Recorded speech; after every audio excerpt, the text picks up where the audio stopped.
खुदा करे मेरे ऐसे पाँव पे उतरे हुए फसले गुल कि जिसे अंदेशा है जरा ना है। यहाँ जो फूल खिले खिला रहे सतिया, यहाँ जो फूल खिले खिला रहे सतिया, खिजा को भी यहाँ से गुजरने की भी मजाल ना हो। मैं उर्दू तकरीर के लिए दावत देना चाहती हूँ समरा शहजादी को कि वो आए और अपने पुरजोश अंदाज से वतन की मोहब्बत से हमारे लिए न जगाएं। तालियों के साथ सम्मान करें समरा शहजादी।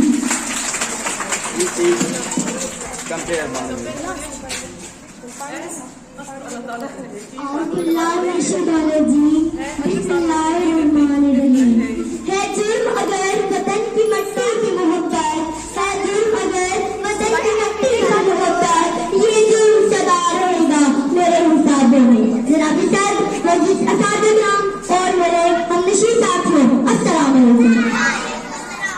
आज मैं आपके सामने अपने ख्यालात का इज़हार करने जा रही हूँ। इसका उन्वान है पाकिस्तान का रोशन चेहरा।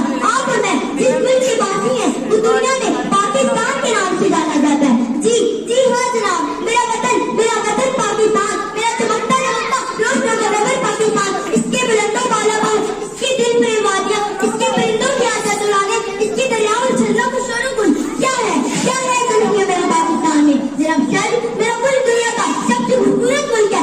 आप मैं अल्लाह ताला के सामने सच्चे शुक्र अदा करते हैं कि उसने हमें ये पाक सरजमीन अता की। हमारे इस्लाम ने बेबहा कुर्बानी देकर इस अजीम मुल्क को हासिल किया। जनाब सर माजी करीब पर नजर डालती हूँ तो देखती हूँ कि किस तरह 1965 की जंग में मेरे वतन के बहादुर सिपाहियों ने अपने से कई गुना बड़ी फौज को शिकस्त दी। शायर कहता है मेरे फौजी जवान जन्नतों के निशान, मेरे अहले कलम मजमतों की दवा, मेरे फौजी जवान जन्नतों के निशान, मेरे अहले कलम मजमतों की दवा, मेरा एक सिपाही है खैबर शिकन चांद मेरी जमी दिल मेरा। हम नौजवान जब उठते हैं तो दुश्मन हमारी हैबत से कांप जाते हैं। हाजिरीन महफिल हमारी बड़ी बैरी और फिजाई अफवाज तीनों ही इस कदर पर हिम्मत है कि दुश्मन को मिनटों में धूल चटा सकते हैं।